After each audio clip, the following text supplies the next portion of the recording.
Mesdames et messieurs, bonjour et bienvenue à ce plateau spécial. Nous sommes le 16 janvier 2024 et quand on entend 16 janvier, cela rappelle beaucoup de choses à une certaine génération, même si celle actuelle ne semble pas forcément connaître l'histoire derrière cette date. Comme je le disais, une génération s'en souvient et se rappelle d'un événement malheureux ou heureux, ils nous vont nous le dire.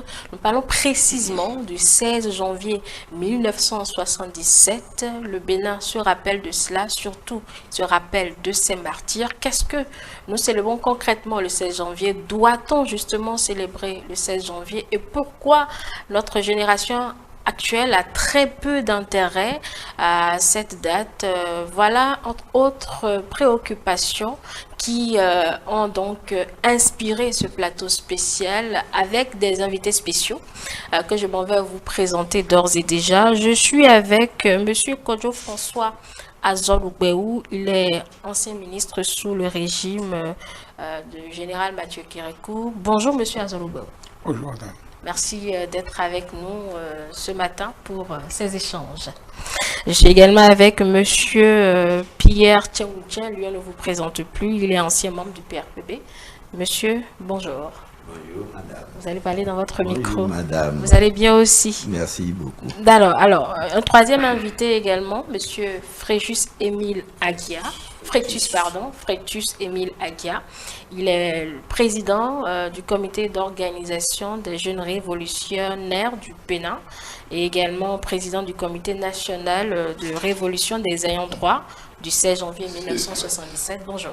Bonjour, je veux corriger. D'accord. Je suis le dernier président de l'Organisation des jeunes révolutionnaires du Bénin, OJRB, et président du comité national de réhabilitation des ayants droit du 16 janvier 1977. Et un quatrième invité, Monsieur Gabriel Nyandjou. Lui, il est membre de la promotion Victoire.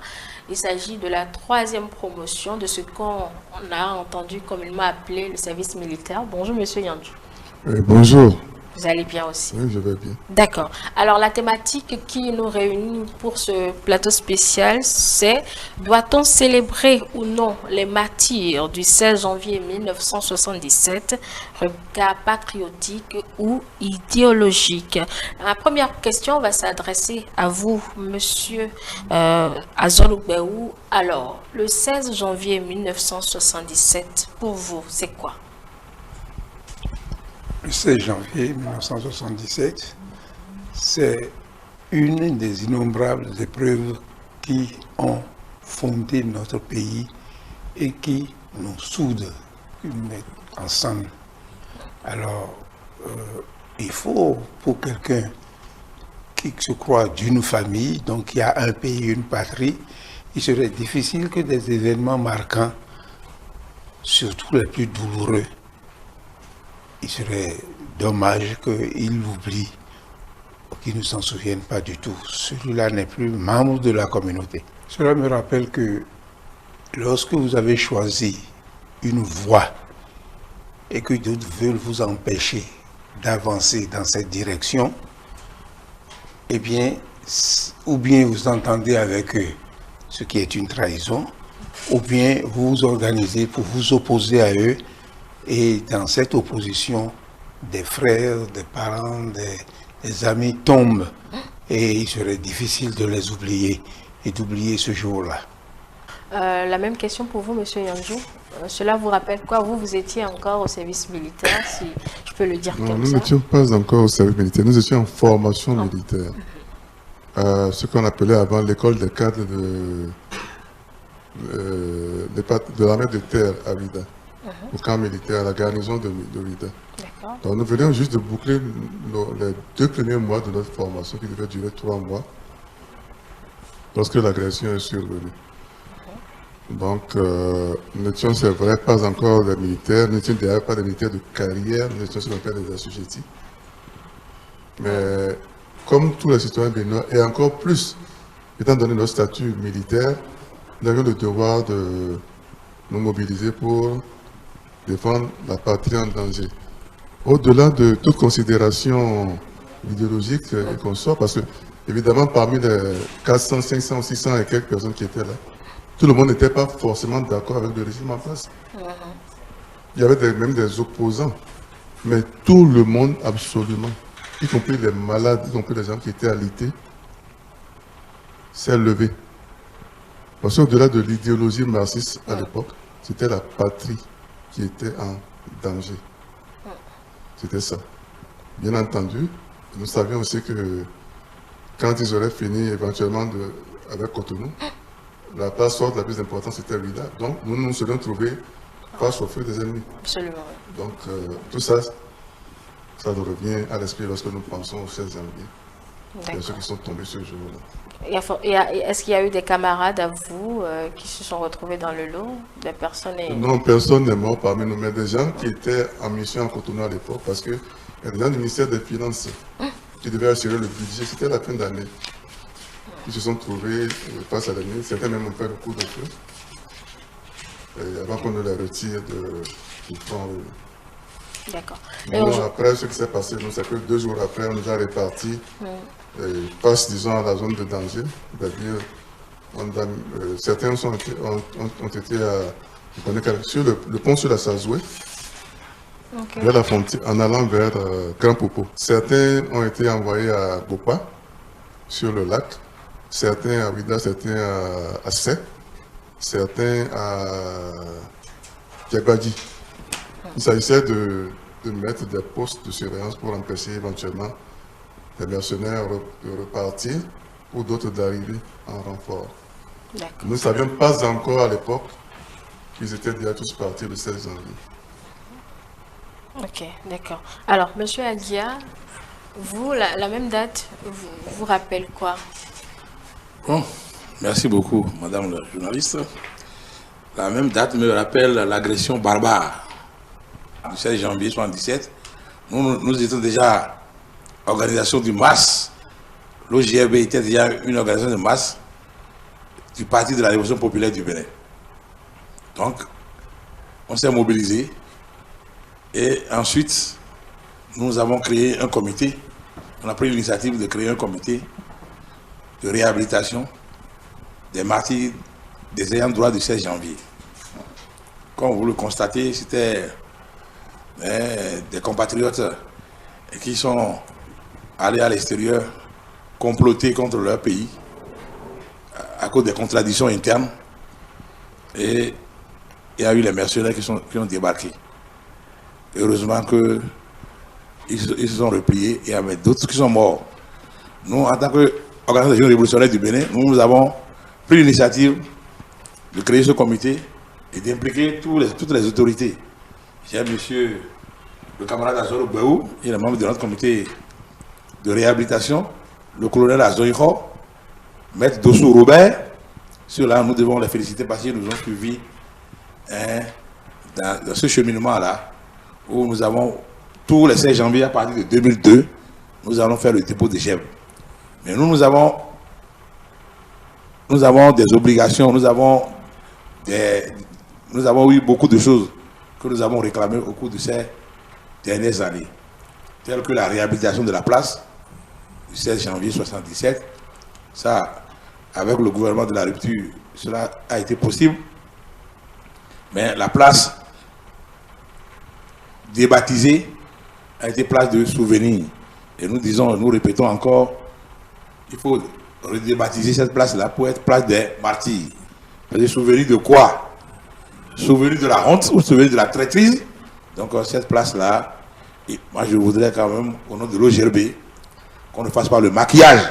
Peut-être que cela serait beaucoup plus aisé si on comprenait concrètement ce qu'on célébrait le 16 janvier. Je vais commencer par vous, monsieur Tian John. Mon point de vue ne peut pas être considéré comme le point de vue officiel et général. Donc, je retourne la question, que représente pour moi le 16 janvier 1977 et les cérémonies consacrées à rappeler le souvenir de cet événement-là. En fait, pour parler brièvement, je dirais ceci. Notre pays, le Dahomey d'hier, Bénin d'aujourd'hui, son peuple, depuis longtemps, se trouve confronté à un phénomène.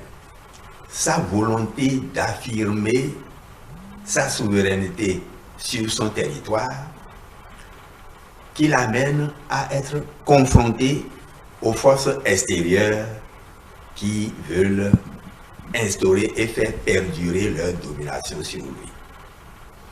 Ainsi, pour moi, l'événement du 16 janvier 1977 est une réédition des événements contre la confrontation entre les troupes coloniales et le royaume d'Abomey, la confrontation entre l'administration coloniale et les forces étrangères dans la répression contre les populations du plateau, dont je rappelle un des noms célèbres, le roi Otutu Biojo, contre les populations du Borgou, Biogera, les populations de l'Atakura, Kaba. Je pense que le 16 janvier donc représente une nouvelle édition de cette confrontation-là. Et la mobilisation que les Béninois ont montrée avec leurs forces armées pour faire opposition à cette tentative de recolonisation du Bénin, la victoire que nous avons remportée à cette occasion sont un grand événement dont nous devons parler constamment aux générations successives de notre pays pour galvaniser leur patriotisme et consolider leur amour de défendre leur patrie jusqu'au sacrifice suprême si nécessaire.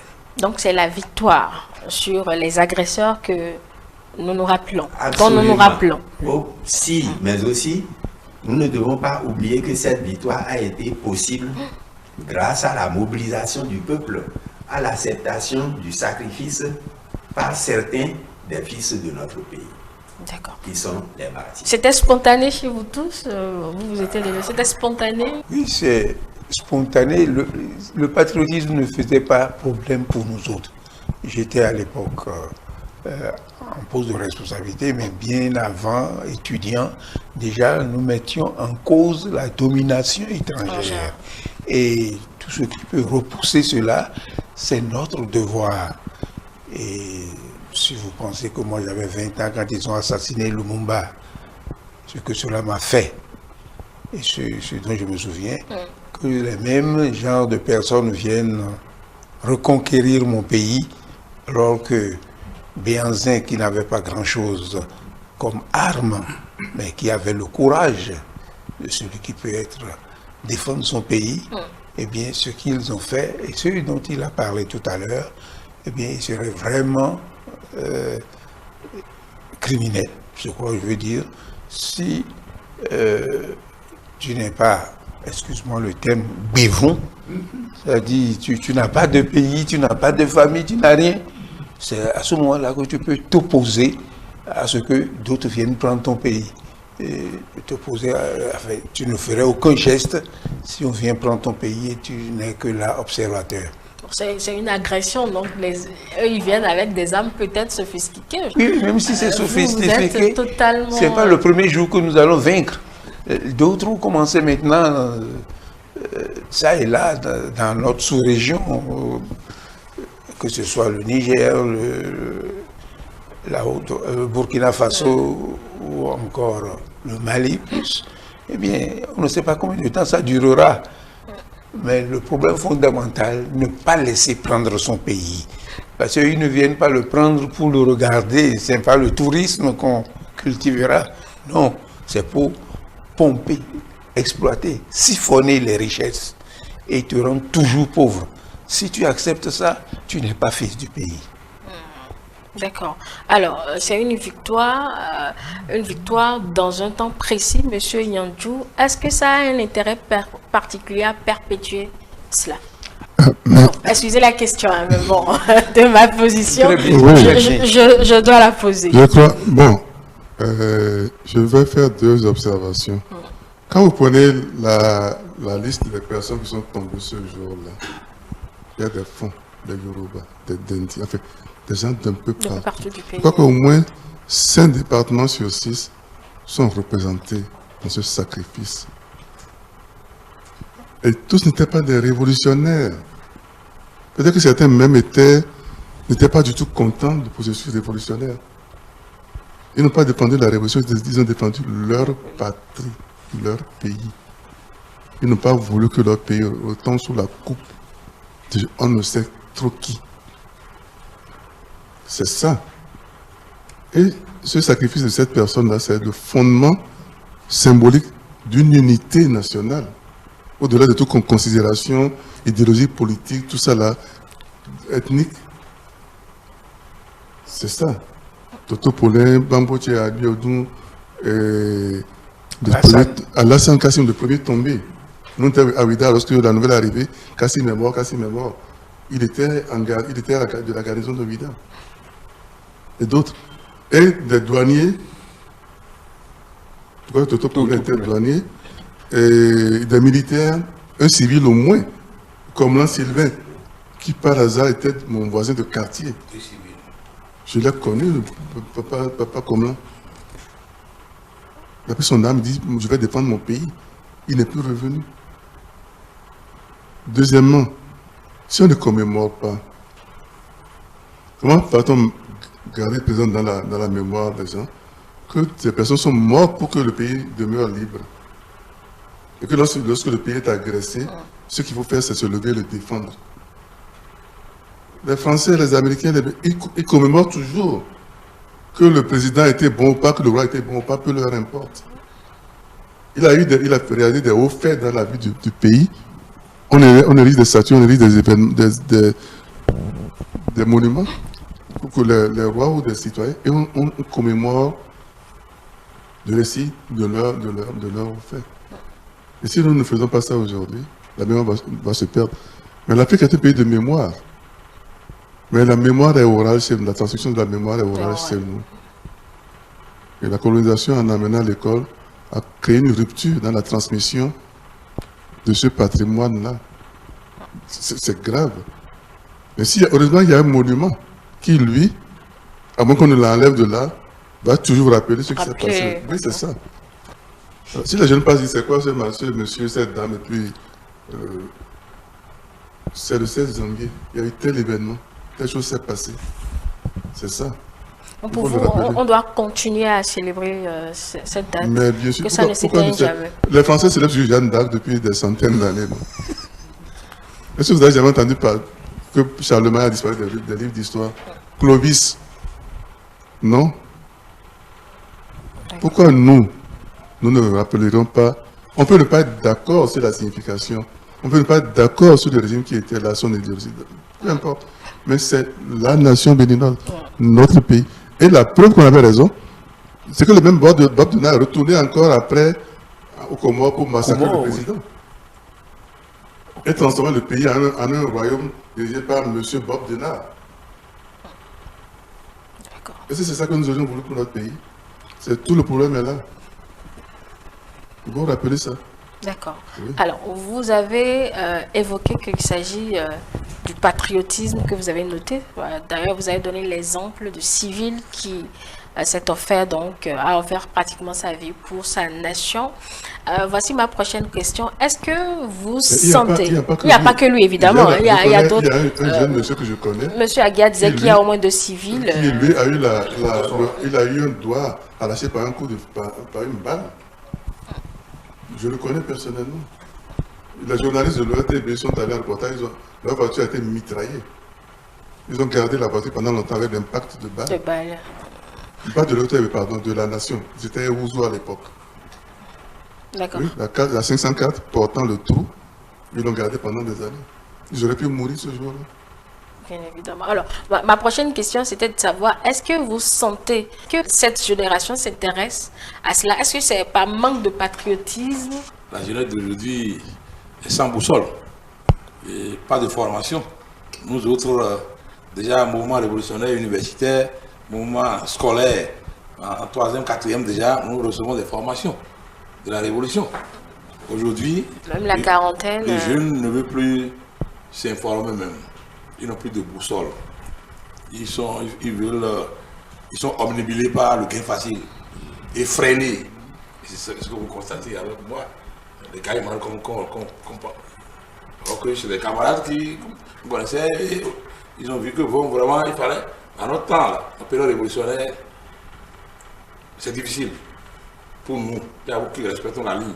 C'est notre doyen, et vous ne pouvez même pas, vous ne pouvez même rien faire. La formation, et puis on vous envoie en mission, vous devez rendre compte, et il y a la ponctualité, vous devez faire un rapport écrit. C'est là où nous avons été formés. J'ai dit tout à l'heure que 2 personnes sont tombées.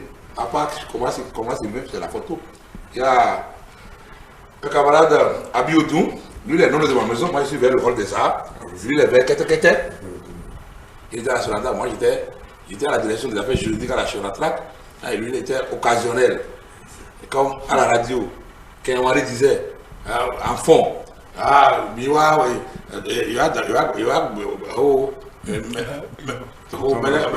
voilà, et puis miser tout, miser à Guiampa, miser et d'autres naïfs, ils ont pris, il a pris. Passé devant ma maison là, moi j'étais debout, on est proche du camp militaire, camp Guézoué, hall des arts, donc on attendait les choses, moi je n'ai pas bougé, je suis resté là. Mais lui il a passé devant ma maison, et après quelques 2 heures de temps, on dit qu'il est décédé. Donc c'est pour vous dire qu'aujourd'hui, il manque de repères à nos jeunes. Il faudrait que les gens aient de repères et que les gens puissent se former. On faisait même les universités de vacances et on faisait beaucoup de cours, on faisait théorique et pratique. On avait vraiment beaucoup d'activités. Mais aujourd'hui, quand vous dites ça aux jeunes, ils disent bon, vous perdez le temps, c'est votre temps ça, c'est votre temps. Et aujourd'hui, nous constatons que nous on nous envoie, on faisait des réunions au ministère de la communication, de la propagande. Nous allons le matin faire réunion. Le soir, on vous dit de venir, mais on ne sait pas comment vous venez, comment vous repartez. Et on est prêt avec enthousiasme à reprendre les choses. Je vous dis, avec enthousiasme. Aujourd'hui, ceux-là, tombés au champ d'honneur, les armes à la main, nous avons fait tout pour qu'ils soient indemnisés. Nous avons fait tout pour que le général Matou Kérékou, avant de laisser le pouvoir, a pris un décret avec l'aide du ministre de la Défense d'alors, Pierre Ocho, pour prendre le décret. Mais une fois que le décret payé, ils ont été indemnisés, c'est fini, on ne les voit même plus, ils ne vont plus. Alors que si c'était à l'heure actuelle aujourd'hui, avant qu'ils ne prennent ce décret, avant qu'ils ne prennent, qu'ils ne touchent même un copec, les jeunes que nous voyons aujourd'hui, là, ils vont exiger de prébande, ou bien de 10% avant de leur remettre. Mais aujourd'hui, on ne les voit plus. C'est seulement le 16 janvier, là, ils viennent se pointer au niveau de la place des Martyrs, et ils ne savent même pas qu'ils ont été déjà indemnisés. Je vois les journalistes qui ne sont pas informés et qui disent que moi, il reste l'indemnisation des ayants droit. Ils ont été indemnisés. Moi, le décret est bien avec moi, avant que les gens nous laissent le pouvoir. Donc aujourd'hui, nous voulons demander à la jeunesse présente, à la génération présente et future, de vraiment se former. Et se former là, c'est en tenant compte de nos dirigeants. Nos dirigeants aussi, vraiment, on sent que la formation, c'est pas ça. Peut-être que c'est l'option. Peut-être que c'est le changement de notre option, l'option révolutionnaire qui fait que peut-être que c'est le capitalisme monopoliste aujourd'hui. Moi, je suis enseignant. Si on te dit qu'aujourd'hui, dans des classes, l'histoire et la géographie, certains, et ils sont nombreux, font ces cours-là sans carte. Celui-là ne sait même pas si son pays est quelque part en Afrique. Peut-être il va vous sortir le mot panafricanisme, mais il n'y a rien compris. L'éducation se fait pour faire prendre conscience. Si on ne t'a pas dit de quelle famille tu es aujourd'hui, comment tu vas pouvoir défendre les gens de ta famille? Il y a un problème très grave. Et peut-être nous allons nous plaindre comme dans certains pays, les gens se réveillent et tirent sur d'autres parce qu'ils sont noirs, parce qu'ils sont blancs, etc. Parce qu'on a d'autres choses que le gain, l'argent, le bien, etc. Et les autres sont des êtres, s'ils ne marchent pas comme vous voulez, eh bien, vous les supprimez. Et vous le faites même par-delà votre propre frontière. Et évidemment, nous n'avons pas parlé de choses peut-être qui ne vous intéressent pas, mais le jour où moi j'ai vu des bébés qui sont dans des pouponnières, tués dernièrement dans ce qu'ils appellent la guerre au Proche-Orient, eh bien, moi j'ai demandé si Hitler est vraiment mort, s'il n'y a pas d'autre Hitler maintenant. C'est vrai, ces bébés-là, vous n'avez pas vu, ils ont vite laissé tomber l'image, ils ne reviennent plus là-dessus. Mais ce jour-là, moi j'ai pleuré à mon âge. Donc, or, celui qui accepte de mourir pour que ces bébés-là vivent, c'est lui le patriote. Et on va dire que lui, parce qu'il veut vivre sur le territoire, développer ce territoire, etc. Quels sont les reproches? Bon, ça dit que si l'agression avait lieu aujourd'hui, c'est mort pour notre pays. Non, d'autres vont se réveiller. Ça ne sera pas mort comme ça. Non. Nous, on n'est pas morts. Vous avez entendu ce qu'on a dit. Vous êtes de certain âge. Et vous voulez, non, vous ne voulez pas apporter le nom de votre famille. S'ils viennent, ce que vos parents ont fait, ce n'est pas à vous. Ce qu'on dit là, c'est autrui. Ce n'est pas entre nous. Si c'est entre nous une guerre civile, ça fait guerre de classe, bon, on verra bien. Mais il vient d'ailleurs. Il n'est pas de ton territoire. Et il vient te massacrer les tiens. Et ils ont fait ça pour prendre, disons, le royaume du Dahomey. Et ils veulent rester tout le temps dans le pays. C'est ce qu'ils font. Est-ce que vous savez qui donne l'or à certains maintenant? Il y a beaucoup, beaucoup d'or au Mali et au Burkina Faso. La mine d'or, ça foisonne. Mais on va te dire des djihadistes, des choses. La vérité, c'est leurs intérêts. C'est ça qu'ils cherchent. Et si nous, on vient chercher les bijoux de maman, etc., on vient voler, vous avez le devoir dans votre maison de nous chasser. Si c'est nous qui envahissons. Oui. À ce moment-là, ce n'est pas négociable. D'accord. Ouais. Oui, monsieur. Oui, je crois que chaque génération est confrontée à des problèmes spécifiques. Mais dans l'évolution des pays, il y a une continuité. Il y a une continuité, des défis nouveaux apparaissent, mais il doit y avoir des valeurs qui se perpétuent. Et la perpétuation de ces valeurs, la prise en compte de ces valeurs par les générations successives, cela dépend des dirigeants. Cela dépend des adultes, c'est-à-dire des générations qui précèdent celles actuelles. Lorsque, par exemple, ce dont nous parlons, le patriotisme, l'amour de la patrie, cela suppose que de la tête, du sommet jusqu'à la base, la valeur de l'attachement au pays se trouve partagée. Cela suppose que l'intérêt général l'emporte sur l'intérêt privé et particulier.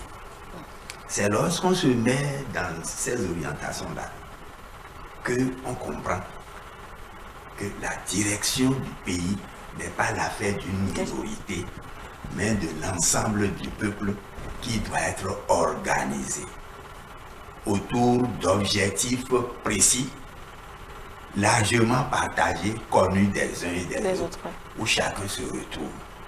S'il en est ainsi, les jeunes et leurs parents, les plus âgés, forment une unité. Les Chinois sont devenus une grande puissance aujourd'hui. Eux, à un moment donné, ils parlent de l'unité des 3 générations. Les très âgés, les moyennement âgés et les plus jeunes. Et ces générations se poussent. Les très âgés cèdent la place à un moment donné aux moyennement âgés. Ainsi de suite.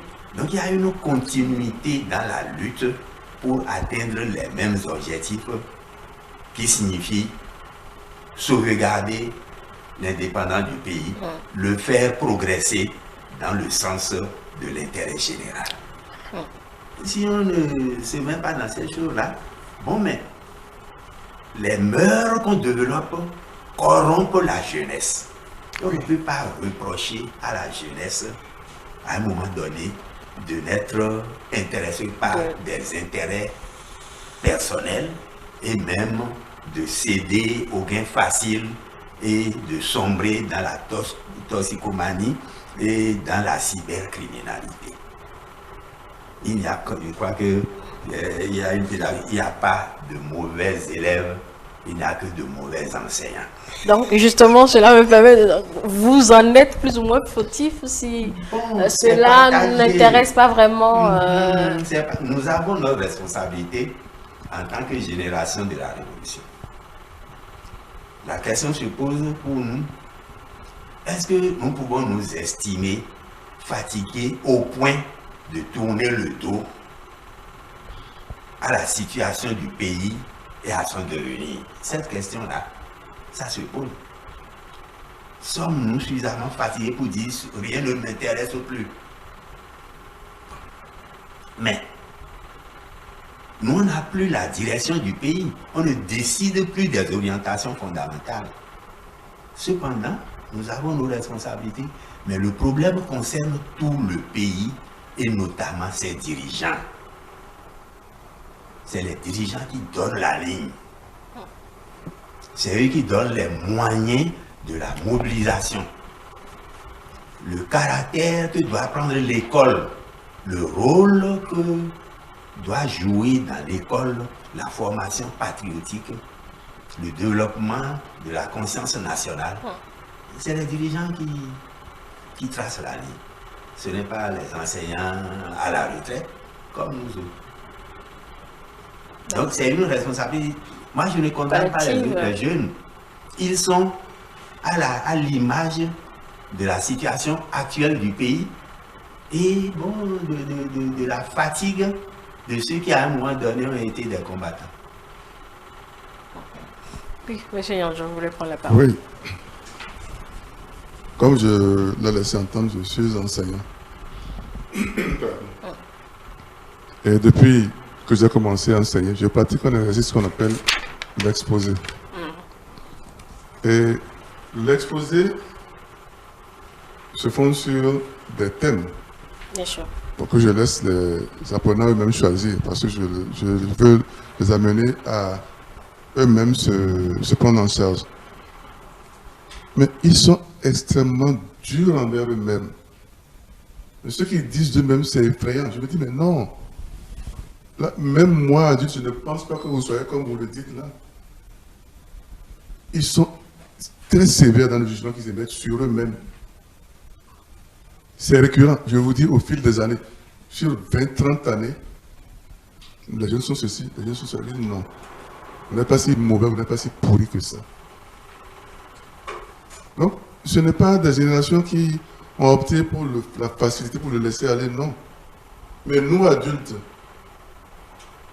qui à l'école, à la maison, dans la rue, avons le devoir de leur inculquer ce que nous appelons des valeurs, qu'est-ce que nous faisons? Quel exemple nous leur donnons? Et ma question interroge les politiques. Maintenant, dans nos villes, combien de terrains y a-t-il pour que les jeunes courent, transpirent, se forment? Le jeune qui est là, oisif, il fait quoi? Il se tourne vers ce que vous savez. Le jeune qui n'a pas d'emploi, il fait quoi?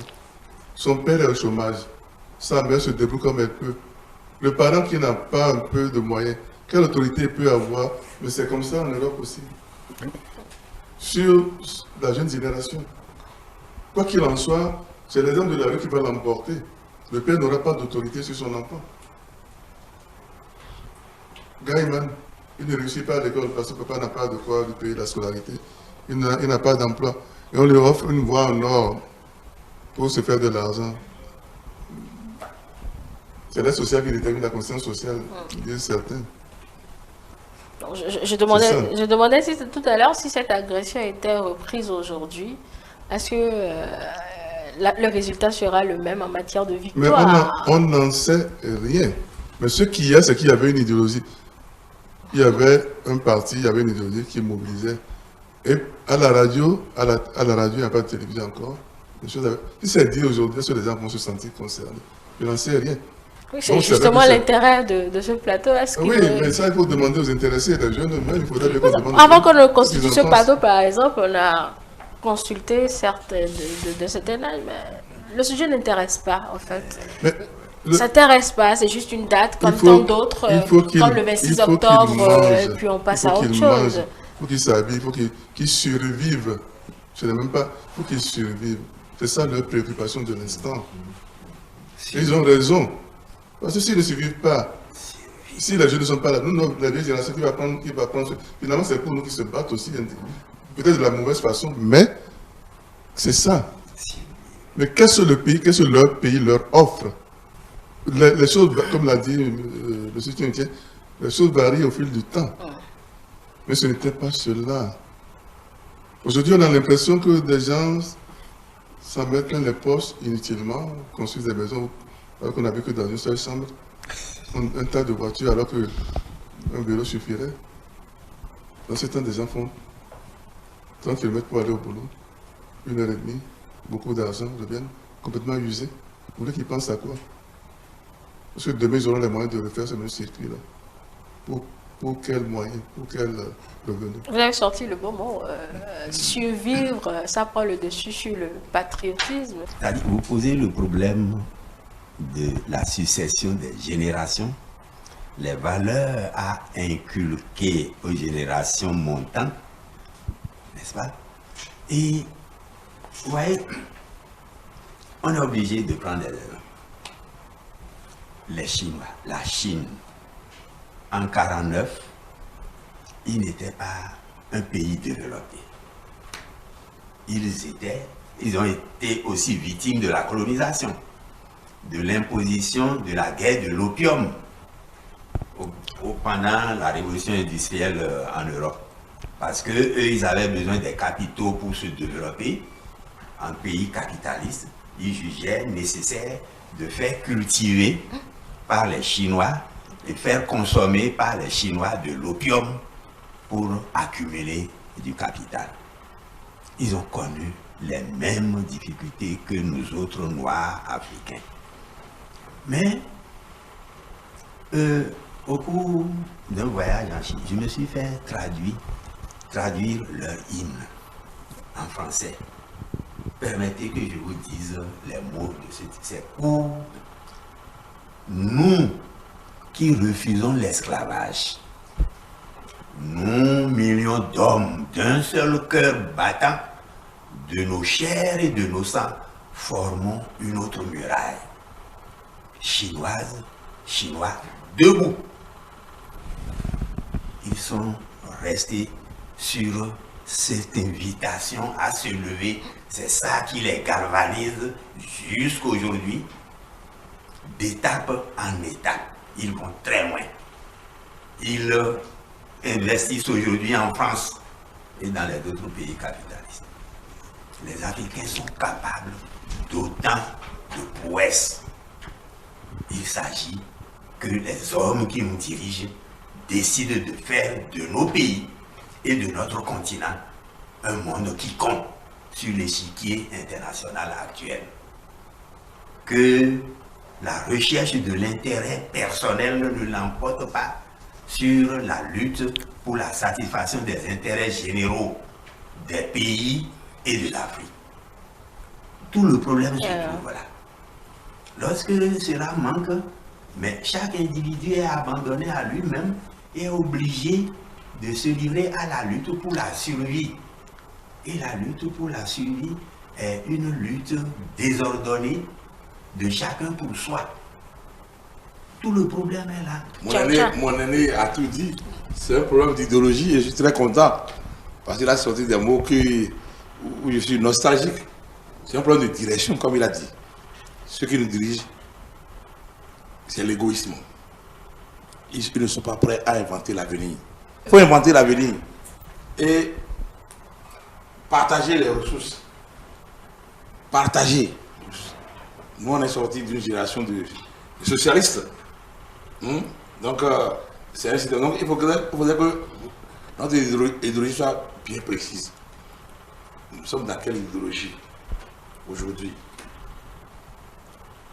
Nous sommes dans quelle idéologie aujourd'hui? Nous, on observe et nous voyons. Hein?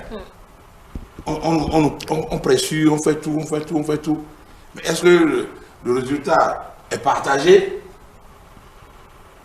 Est-ce que ce n'est pas un groupuscule? Est-ce que ce n'est pas l'intérêt égoïste qui prime sur l'intérêt général? Les jeunes désemparés ils sont laissés à eux-mêmes, sans formation, sans rien du tout. Moi, nous sommes nostalgiques, nous autres encore, par rapport à qu'on veuille ou pas, aucun régime n'est parfait. Mais nous sommes nostalgiques. Ce qu'on ne peut pas dire, on ne peut pas tout dire à quelques minutes ici. Vraiment, nous sommes nostalgiques par rapport à ce qui s'est passé, par rapport à ce que nous avons vécu. Et c'est les mêmes aujourd'hui, je suis navré, qui sont allés à cause des intérêts égoïstes, comploter contre leur pays pour envoyer des mercenaires pour venir combattre leur pays, à cause des contradictions internes. Ils ne sont pas prêts à vous savez que les contradictions, il y a contradictions primaires et contradictions secondaires. Ils ne sont pas prêts à rester pour faire. Pour même s'ils discuter sont forcés. Donc aujourd'hui, là, la jeunesse n'a pas de repère. À cause de nos dirigeants, c'est les dirigeants, ils tracent la ligne. C'est ce que on nous a appris. Et le peuple suit. Quelle ligne on a tracée aujourd'hui? Quelle ligne on a tracée aujourd'hui pour la génération présente et future? Nous, on est finissant, on a fini, comme le dit l'autre, notre avenir est derrière nous. Et c'est les jeunes qui ont leur avenir devant nous, on a fini. Et 70 ans, moi, je n'ai plus rien là. Je me suis à la ferme. Je suis devenu, après avoir travaillé à la Sonatrach, fermé, je suis venu, je suis devenu opérateur économique. Après l'opérateur économique, je suis à la ferme, tranquillement. Si j'ai ceux qui ont nous autres là, à notre temps, c'est ceux qui ont de la valeur qui émergent. Aujourd'hui, c'est le ouya-ouya. Nous constatons. Oui, vous avez la parole. Alors, c'est un problème patriotique ou idéologique? C'était ça maintenant la question. C'est l'orientation qu'on donne à l'ensemble. L'orientation, ce n'est pas... Moi j'ai été surpris d'entendre dire que l'effort qui est fait dans des institutions privées, non loin de ma maison, on appelle Songhai, qui forment des jeunes, ces jeunes-là qu'on pensait qu'ils peuvent redéployer l'agriculture, ça veut dire qu'au moment où on les forme, on fait la technique seulement. On ne le met pas dans la tête. La technique, c'est pourquoi? Pour faire quoi? Pour que celui qui fait mieux que toi, tu iras voler chez lui, ou bien pour que vous vous entraidiez pour avancer. Alors quand on m'a fait ressortir tout ça, vraiment, je comprends mieux encore par le passé. Dans le passé, bon, on a parlé de coopératives agricoles, mais nous avons eu des insuffisances là-dedans, parce que les jeunes gens que nous organisions en coopérative et qui se partageaient les résultats de leurs travaux agricoles, nous on a oublié de penser à leurs parents. C'est l'inverse qu'on a fait. Et moi j'ai fait le Borgo, donc je connais cette situation. Et les parents ont commencé à se révolter. Vous dites, mais non, nous on vieillit, il faut que vous trouviez une formule pour que les résultats de leur production aussi reviennent à la manière dont on va faire infiltrer ça dans les familles. C'est là où moi j'ai compris mieux ce que nous disions comme idéologie et les insuffisances que nous y avions. C'est-à-dire que mais nous cherchions à ce moment-là, tous ces jeunes gens-là, ils viennent avec leur moto, des trucs comme ça. Mais les parents, ils vieillissent, ils ne comprennent pas ça. aujourd'hui, c'est ceux qui sont un peu en avant qui prennent et les enfants n'ont rien. Et ils inventent toutes sortes de formules pour s'en sortir. Donc il ne faut pas penser que faites ceci, mais quels sont les résultats que ça donne? Comment corriger? Et tout ça, c'est nécessaire. Il y a quelques années, j'étais à un séminaire, ça fait longtemps, hein. C'était au temps encore où le groupe Passion s'appelait Route Volta. Donc moi, je représentais une organisation de jeunes, le scoutisme en l'occurrence. Il y avait un voltaïque très plaisantin là qui aimait raconter des histoires. Il dit Kennedy, Khrouchtchev et Mao meurent. Mao était encore vivant à l'époque, il y a 4 ans après. Ils arrivent. À un certain moment, on voit une limousine splendide arriver. C'est Kennedy qui arrive au paradis. Après, on voit une bicyclette. C'est Khrouchtchev qui arrive au paradis. Et en définitive, on voit un âne arriver. C'est Mao qui arrive sur son âne. Et tout le monde à l'époque arrive. Parce que c'était bon de se moquer de la Chine, qui était un pays sous-développé. Et après, les Occidentaux ont transféré leurs industries là-bas, parce que c'était bon marché. On a dit c'est l'atelier du monde. Les Chinois ne sont pas bêtes. Ils ont dit oui, vous transférez vos technologies, mais en même temps, vous nous formez à cette technologie. Ouais. Ce que nous ne faisons jamais, nous. Le résultat aujourd'hui, quand il y a eu le Covid, personne n'est allé chercher les médicaments, enfin pas les médicaments, même les médicaments, certains produits élémentaires en Chine. Mais nous faisons quoi? Ils sont 1,5 milliard. Hein. 1,5 milliard. Plus que la population de toute l'Afrique. La Chine fait 9 millions de kilomètres carrés, l'Afrique fait 30 millions 500 000. 3 fois plus. Mais ils sont plus nombreux que nous. Pendant longtemps, ils ont dû se battre pour d'abord assurer la nourriture quotidienne. C'est vrai, ça n'a pas été... Il y a des événements très tragiques. Quand le grand frère qui ne tient pas, la guerre de l'opium, c'est important de le rappeler. Aujourd'hui, les Américains font la guerre dans d'autres pays pour empêcher l'opium d'arriver. Les Britanniques sont allés installer l'opium. L'Empire chinois s'est levé pour dire non, on n'en veut pas. Ils ont, les Américains, les Anglais consorts, ont envoyé des soldats pour imposer l'opium. Je dis bien pour imposer. Et il y a une banque, je ne vais pas appeler le nom ici, qui s'est faite grâce au commerce de l'opium en Chine. Quand on parle de Hong Kong et de Taïwan, je ne voudrais pas... Entrer dans... Mais ça a été arraché à la Chine. Or, la Chine, c'est une nation de 500 000 ans. Comme je dis, ils ont une mémoire longue, ils n'oublient pas. Ils ne sont pas encore à l'abri de surprises. Hein.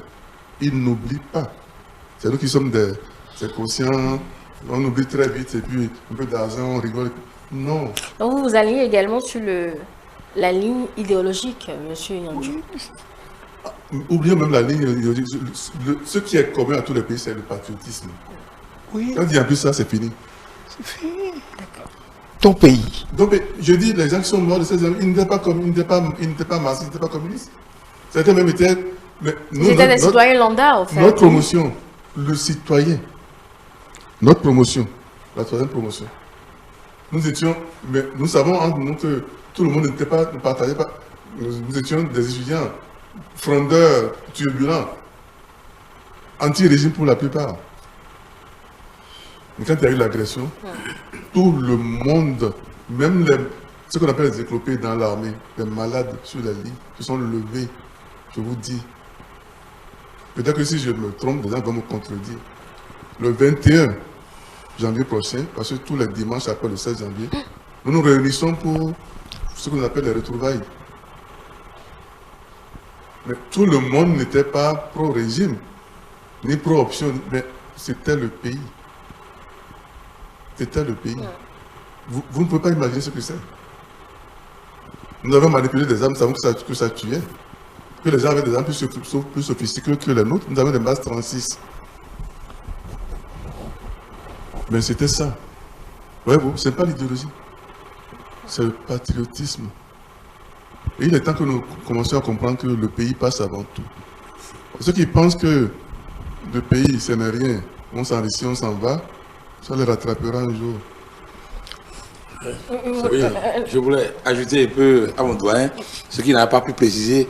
Je crois que M. Yanjou allait sortir le mot, mais il n'a pas sorti. Et c'est notre doyen par rapport au régime du marxisme-léninisme, c'est eux qui maîtrisent plus le marxisme. Donc, le patriotisme par rapport aux Chinois dont il a parlé, il avait eu combien de Chinois au Parti communiste chinois qui ont transformé le pays? Il fallait que vous dites, c'est 5 ou 7. Ils étaient 12. À 12. Qui se sont réunis pour créer le parti. Vraiment pour créer le parti. Aujourd'hui, c'est eux qui triomphent. Et aujourd'hui, de ça, combien de disciples il y avait autour de Jésus-Christ? Quand la Chine s'éveille, le monde tremble. Donc, le sens du patriotisme, le sens aigu de responsabilité. C'est eux qui nous ont, avec le Mao, les livres de Mao. Quand je vois le doyen, c'est que c'est eux là, à ce moment, après révolutionnaire, ils lisaient la lettre et ils appliquaient. Donc, nous invitons la génération présente et future d'avoir ce sens aigu de responsabilité pour notre pays et à nos dirigeants de pouvoir tracer la ligne à suivre, la direction à suivre pour que nous puissions suivre. Parce qu'il y a beaucoup de choses. Moi, je le dis et je le répète, après la révolution, le peuple n'a rien. Quelles que soient les erreurs, les errements. Après la révolution, je le répète, le peuple n'a rien. Tel que je vois là. Je vous jure. Mais je suis nostalgique du passé. Les démocrates ne seront pas d'accord avec vous. Hein. La démocratie, c'est une révolution. Si ils sont là, nos doyens sont là, la démocratie, c'est une révolution. Oui. D'accord. Okay. Parce que, vous voyez, le cas nous a rappelé tout à l'heure le petit nombre de Chinois qui se sont organisés en partie pour ouvrir la voie du développement à la Chine. Bon, mais ils ne viennent pas dire aux autres toute l'intelligence est en nous. Ils croient en la force créatrice du peuple, de la masse des Chinois. Et ils restent en étroite liaison avec ce peuple. Dans notre expérience, marxiste ou non, il a beaucoup insisté. Mais il y avait des occasions multiples où les responsables du parti rencontrent les différentes couches pour expliquer ce que le parti veut et ce qu'il fait. On écoute les points de vue des uns et des autres, que ce soit au camp. Au camp, ce n'était pas seulement la formation militaire, il y avait la formation militaire. La formation à l'endurance, comme cela s'impose aux militaires. Mais il y avait toujours les séances de discussion sur les questions politiques et idéologiques. Mais j'étais au Centre national d'éducation révolutionnaire. De temps en temps, le camarade Azor Oubéou, préfet, puis ministre, venait nous aider au camp de Ouida. Des fois, après un petit exposé, vous voyez des mains se lever et les discussions s'engagent. Mais personne n'impose à l'assistante ce qu'elle doit penser.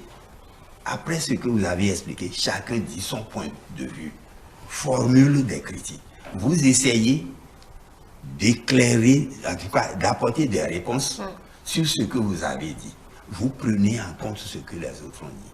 Donc, le rôle du leader, ce n'est pas le rôle du prophète qui pense que c'est lui seul qui détient la vérité absolue et que tout le monde doit se mettre à genoux. La liaison étroite avec le peuple est un facteur incontournable du développement national. Si on tient que ce soit un développement partagé, on ne peut pas conduire un peuple si on n'arrive pas à se mettre à son niveau. Alors, vous voulez prendre la parole, M. Yanjou? Oui, enfin, je crois qu'il est important qu'il y ait... pas forcément une unité de pensée. Bon, tout le monde ne pense pas de la même façon. manière, ouais. Mais qu'il y a quand même une symbiose entre ce que répondent les dirigeants et ce que ressent. Si le peuple ne se sent pas concerné, ne retient... Enfin, il n'y a pas de partage des dividendes. Après tout, c'est le peuple qui fait les efforts. Hein. Ouais. On a beau dire qu'il a des milliards. Le problème, c'est pour les ultra riches aujourd'hui en France, en Occident. J'ai l'impression qu'ils sont en train d'assécher le terrain des autres. Et puis, le problème, attention, bon, du coup, va l'humanité. C'est grave. Les étudiants ont des problèmes. Il y a des étudiants qui ne mangent qu'une fois, en France, hein, une fois par jour. Le problème de logement. Les gens qui sont au chômage. Pourtant, c'est ce peuple-là qui travaille, qui nourrit. Aucun Richard ne peut dire que s'il n'y a pas un peuple derrière lui, il va avoir sa richesse. C'est faux. Donc, il faut que les gens... On a dit, il y avait un slogan, pour une vie décente. Pour une vie, personne ne veut être millionnaire, mais chacun veut, quand son enfant est à la maison, qu'il mange à sa faim, qu'il ne tombe pas malade sans pouvoir soigner, qu'il aille à l'école pour créer le savoir et la science, que quand sa femme va accoucher, elle ne risque pas de mourir. Le logement. Qu'il passe sur des voies qui ne soient pas côte-au-trou comme on avait avant. Et comme ça, on revient encore tout doucement maintenant. Sinon, tu peux avoir tes milliards, les gens s'en fichent. Ça ne les regarde pas. Ils ne sont même pas dans le même milieu. Mais qui n'est pas l'impression que toi, tu as 1000 fois tout, que lui, il a 1000 fois rien. C'est ça le problème. Ça n'a rien à voir avec l'idéologie au fond. D'accord. Voilà Bon, ça a beaucoup plus à voir avec le patriotisme. Ça, je l'ai noté. Oui, mais le patriotisme ne peut naître que du fait qu'on sent que le pays s'occupe de vous et que vous comptez pour le pays. Donc les deux vont de pair. Et qu'il n'y a pas un pays à deux vitesses. Comme dit quelqu'un, on ne peut pas des citoyens entièrement à part. On doit être des citoyens à part entière. Mais oui. Bon, c'est un jeu de mots. Mais, attends, si vous quittez ici, que vous faites comme ça, puis le ventre sort creux, que pour faire les 10 km qui vous ramènent chez vous, il n'y a même pas de deuxième milliard. Ou que vous mettez tout votre argent dans le deuxième milliard. Et qu'au retour, je ne sais pas comment vous paye votre patron. Est-ce que vous allez pouvoir...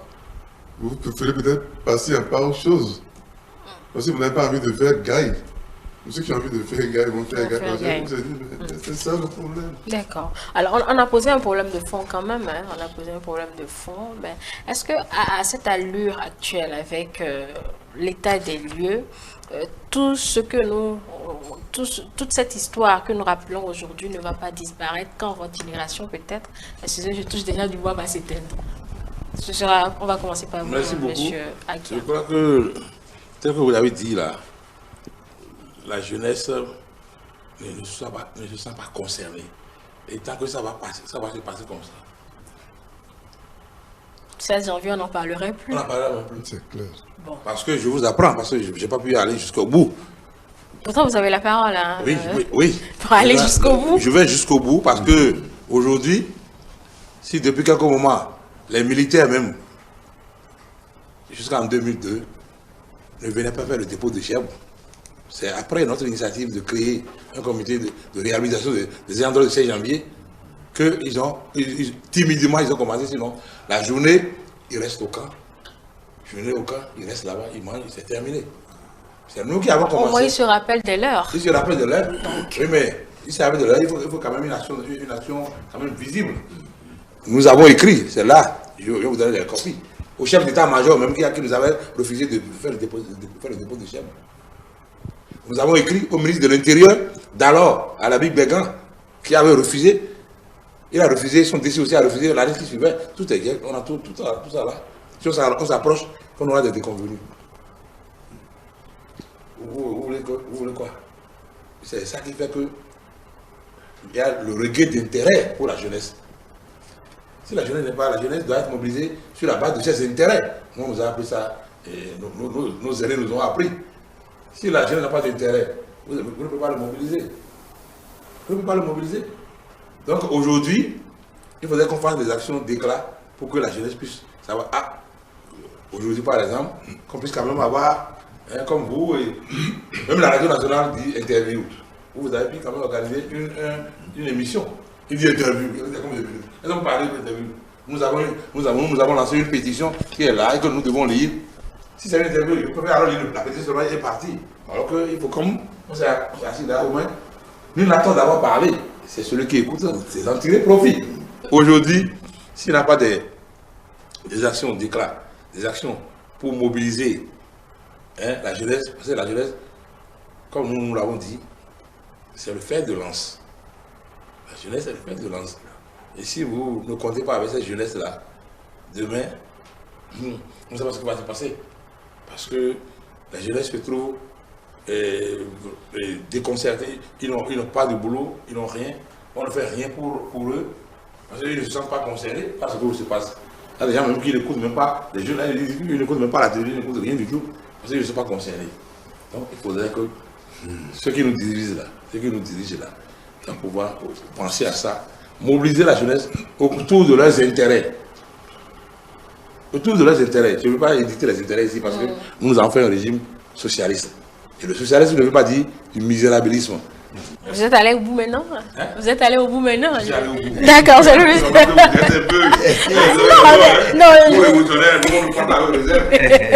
Non, moi je tiens à ce qu'on reste dans notre thématique. Monsieur Azorogbaou, vous avez la parole. Je demandais si, avec le temps, toute cette histoire ne va pas disparaître quand vous serez parti.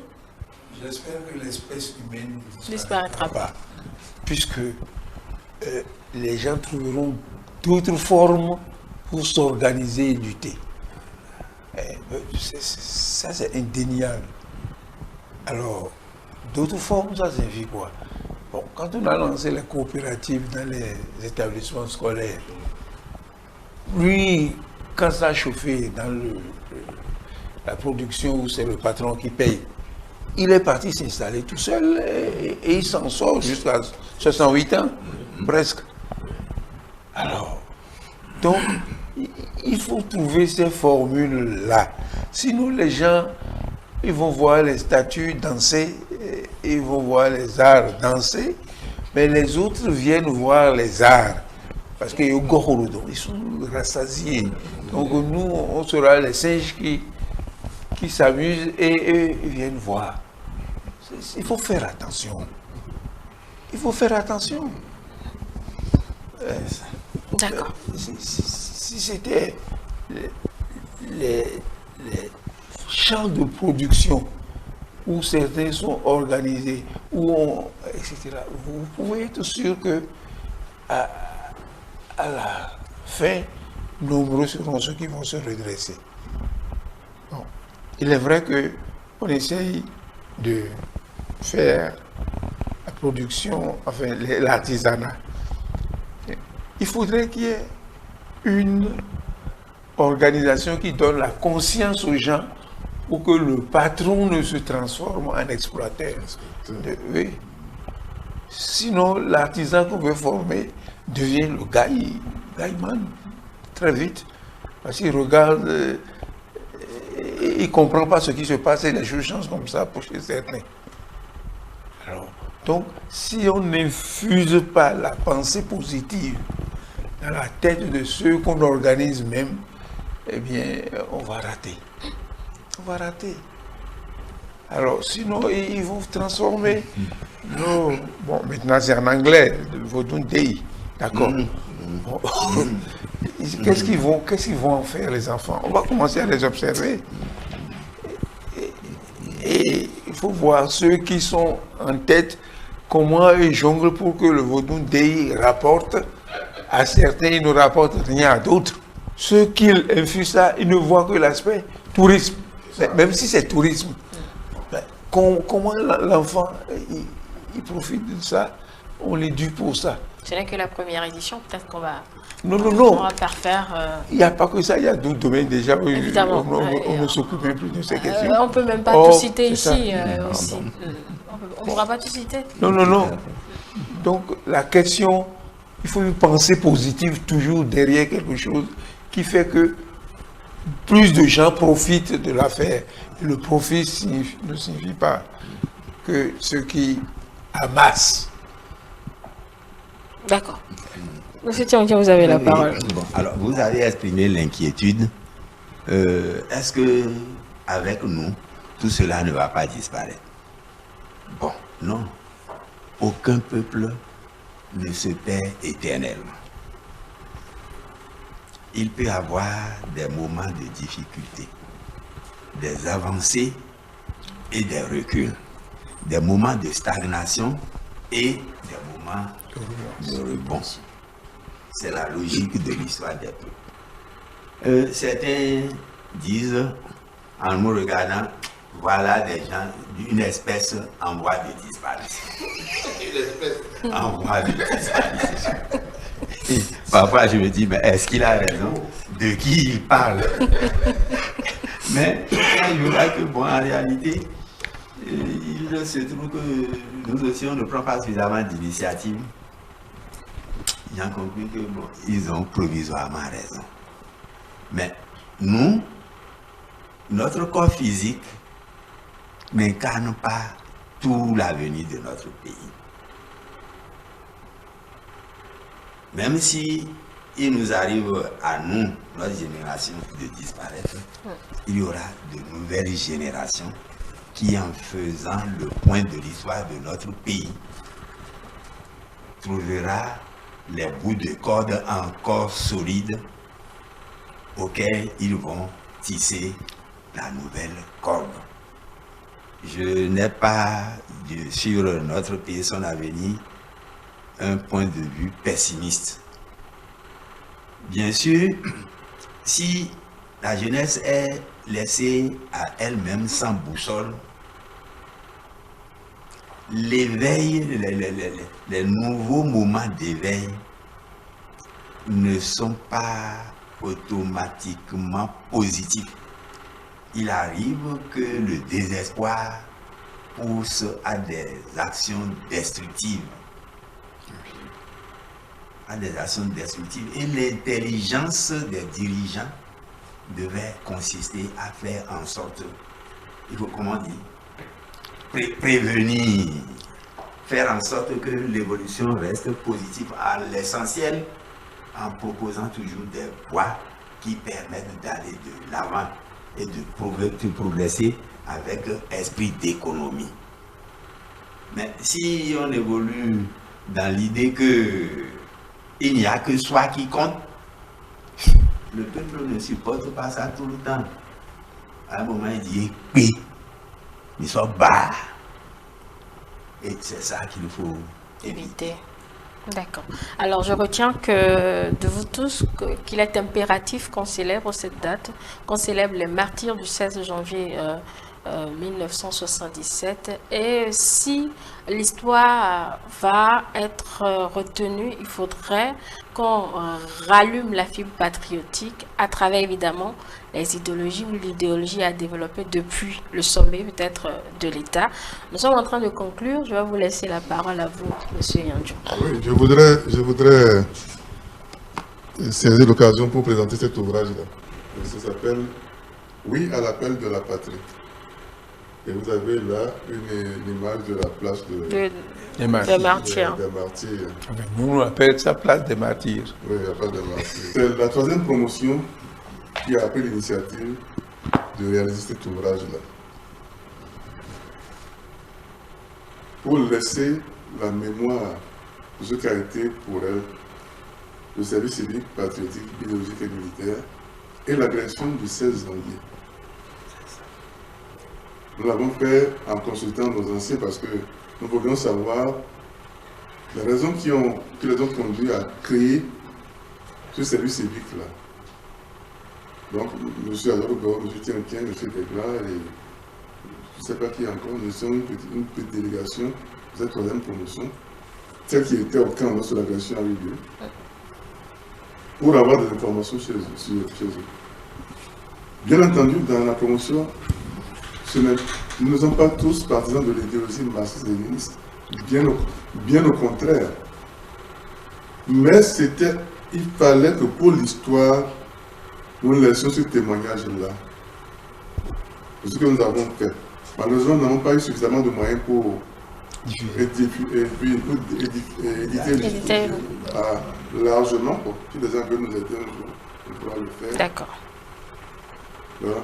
Donc tout ça, c'est dans la logique de la perpétuation de la mémoire, pour que cela ne passe pas par perte et profit, ne soit pas oublié. Pourquoi étions-nous au camp? Donc la création du SPIN. Qu'est-ce que cela représente dans l'histoire de notre pays? L'agression impérialiste, l'agression par mercenaires interposés, avec la complicité du Maroc, du Gabon et du Togo, qui sont des pays frères, mais qui à l'époque étaient ceux qui finançaient, armaient et équipaient ces mercenaires-là. L'action des personnes qui à l'intérieur n'étaient pas d'accord avec le régime en place et qui ont pensé que les contradictions étaient arrivées à un niveau tel qu'il fallait faire appel à des forces extérieures pour réduire le régime et forcément mettre le pays sous domination. C'est un peu tout ça que nous avons essayé de transcrire. Oui, quelle a été notre expérience à Ouidah et puis sur le terrain après. Qu'est-ce que cela a apporté au pays? Il y a le témoignage du directeur d'établissement, le censeur d'enseignants par rapport à cette mission d'enseignement. Des témoignages globalement élogieux. Il y a tout ça. Donc ça, c'est notre petite contribution. Et comme je vous l'ai dit, tous les dimanches après le 16 janvier, prochainement le dimanche 21 janvier, nous nous retrouverons. Nous serons le nombre que nous serons, mais nous nous retrouverons. C'est toujours... Pour vous rappeler ce moment-là. Voilà. D'accord. Parce que, comme je le dis, nous ne serons peut-être pas ici aujourd'hui. Dans d'autres pays, on sait comment ça s'est passé. Mais nous ne serons pas ici et notre pays serait peut-être encore sous cette domination, peut-être. Voilà. Sous ce carcan-là. Parce que heureusement, ça s'est passé autrement. Grâce aux forces armées béninoises, grâce aussi, il faut le dire, aux soldats coréens qui étaient là en ce moment. Mais c'est les Béninois qui sont morts. C'est les Béninois qui sont morts en défendant leur patrie. Donc, que la jeune génération, avec tous les problèmes qu'elle a, nous sommes des parents, nous sommes des grands-parents. Nous avons des hommes, des neveux, des nièces, et nous sentons le feu de cette situation, puisque nous ne pouvons pas laisser indifférents. Mais nous les prions de ne pas en arriver à oublier leur pays. Ils sachent que il faut qu'ils luttent pour que ce pays reste leur pays, parce que s'il n'est plus leur pays, ils seront ce qu'on appelle des apatrides. Des apatrides. Et personne ne veut errer de pays en pays. Et sans repère aussi, ça va être échapper à la noyade. Dans les déserts, considéré comme rien du tout avec les lois anti-immigration, comme si on pouvait construire un pays en développant la haine contre l'étranger. C'est incroyable. Quand il y a eu les problèmes au Togo, on a reçu 250 000 Togolais sur le territoire béninois, ce petit pays-là. Chiffre officiel. Là-bas, quelques milliers arrivent, on dit catastrophe, il va mourir. Bon, je ne voulais pas me mettre, mais ça choque qu'on continue à nous insulter avec tout ce qu'on a tiré de notre pays, qu'on continue à tirer. Nous considérons comme des rien du tout. Ou si c'est nous qui crions la mort de ces pays-là, non, pourquoi on n'a pas. Le problème, c'est au niveau de ceux qui pompent toute la richesse en laissant les autres dans la misère. Merci beaucoup à vous, monsieur Gabriel Nyandjou, membre de la promotion Victoire, promotion que vous avez présentée au début de cette émission. Monsieur Azalouguaou, c'est à vous, nous sommes en train de conclure. Je ne sais pas si vous avez un mot pour finir. Non, c'est que le travail d'information, d'éveil, de formation manque et chacun a peur s'il se met à parler que on trouve une formule que les gens parce qu'ils se sont infiltrés partout, des croyances religieuses, beaucoup de choses où ils troublent tout, pour histoire de nous endormir et que nos richesses soient les leurs.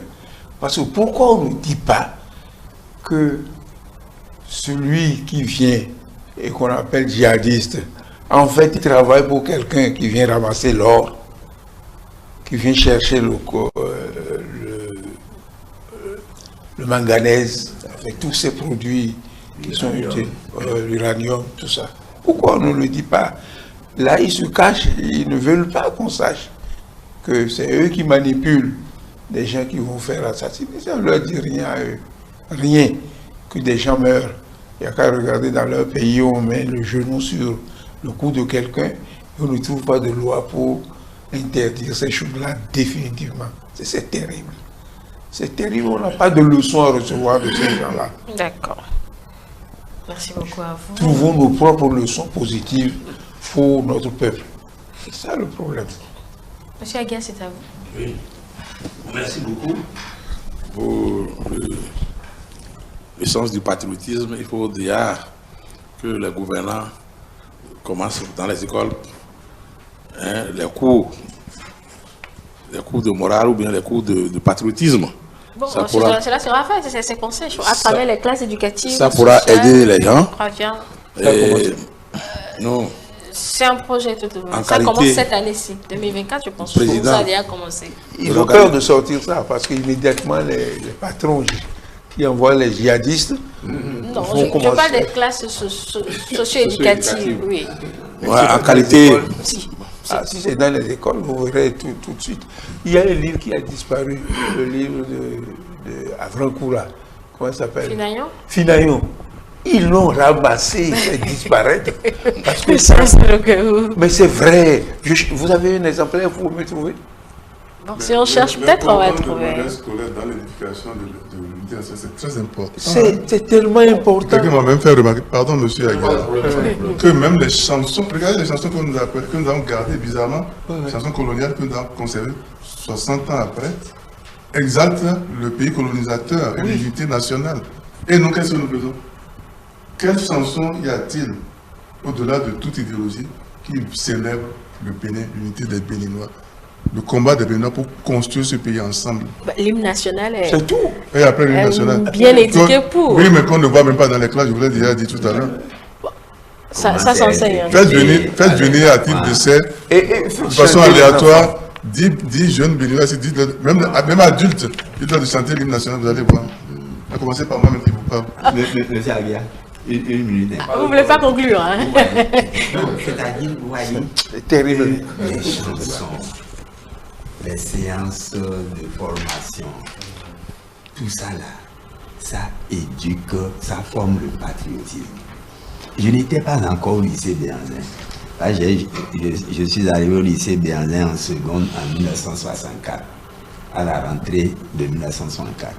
Mais ceux qui étaient déjà là avaient un hymne du lycée, la Béhanzinoise. Il paraît que c'est un assistant français, Taconnet, qui a formé, qui a composé cette chanson pour les Béninois, pour les lycéens. Et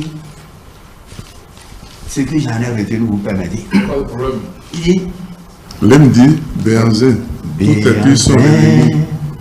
tous tes fils sont réunis, enfin libres d'honorer un roi qui leur montra la voie.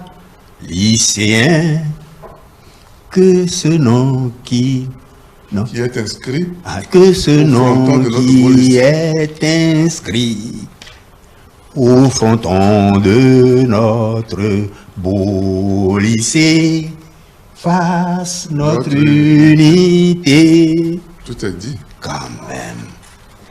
C'est un assistant français, il paraît qu'il est de gauche. Il a épousé notre cause. Et nous, on ne fait aucun travail dans ce sens pour former la conscience patriotique de nos enfants de génération en génération. Et bon, non, je crois qu'on a du travail. On a du travail. Pardon, il vous rend votre parole, monsieur Aguilar. Monsieur Tchéouché vous rend la parole. Je ne sais pas ce que vous cherchez. Ou bien quelqu'un d'autre prend la parole d'abord? Bon, je peux prendre. D'accord, monsieur Tchéoudjé, vous en profitez. Je vais lire ma pétition. D'accord. Le 16 janvier. Bon, on n'avait pas parlé de pétition non plus, hein, monsieur Aguia. Mais monsieur Tchéoudjé, allez-y, concluez pour que monsieur... Je lui ai volé son temps de travail. Non, je crois que... comme vous voyez, nous qui avons été militants de la révolution béninoise, les plus jeunes parmi nous aujourd'hui ont au moins 70 ans. Oui, c'est ça, 65, 70. Nous n'avons plus la force physique de la jeunesse. Et aujourd'hui, les nouvelles technologies, nous ne maîtrisons pas les nouvelles technologies de communication, d'utilisation de l'image. Mais nous souhaitons que nos jeunes Béninois, quelles que soient les difficultés auxquelles ils sont confrontés aujourd'hui, n'oublient pas leur pays. Qu'ils ne désespèrent pas. Que le front sur lequel ils se trouvent, le front de l'enseignement, apprendre, conquérir la science, ils se dévouent le mieux possible pour conquérir la science en sachant qu'elle doit servir au développement de notre pays, n'est-ce pas? À la création des richesses qui doivent être partagées judicieusement pour que tous les Béninois se sentent concernés plutôt. Et tout cela dans la perspective de l'unité africaine, parce que nos pays individuellement restent fragiles. Je suis plein d'espoir parce que le Mali, à l'indépendance, c'était le président Modibo Keïta. Ils ont organisé un coup d'État contre lui. Aujourd'hui, il y a d'autres Modibo Keïta qui apparaissent au Mali. Donc, cette lutte pour la souveraineté nationale est une flamme qui ne s'éteint jamais. Alors, monsieur Aguia, mauvaise nouvelle, nous n'avons plus le temps. Le Michel est fini, donc vous ne pouvez pas lire la pétition. Vous avez juste quelques secondes pour conclure. Et mon mot de fin, c'est de pouvoir demander au gouvernement de la rupture.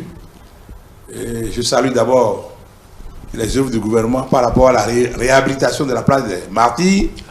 Et il a réhabilité. Mais ce qui reste, c'est de pouvoir débaptiser cette place. Parce que nous savons qu'on est en train de faire du maquillage, place du souvenir. Souvenir, c'est du maquillage. Il faudrait que nous puissions parler de place des martyrs. Pour que désormais, parce que ça veut dire près de 15 ou 20 ans que nous continuons cette lutte, nous avons vu au moins la réhabilitation a été une chose effective.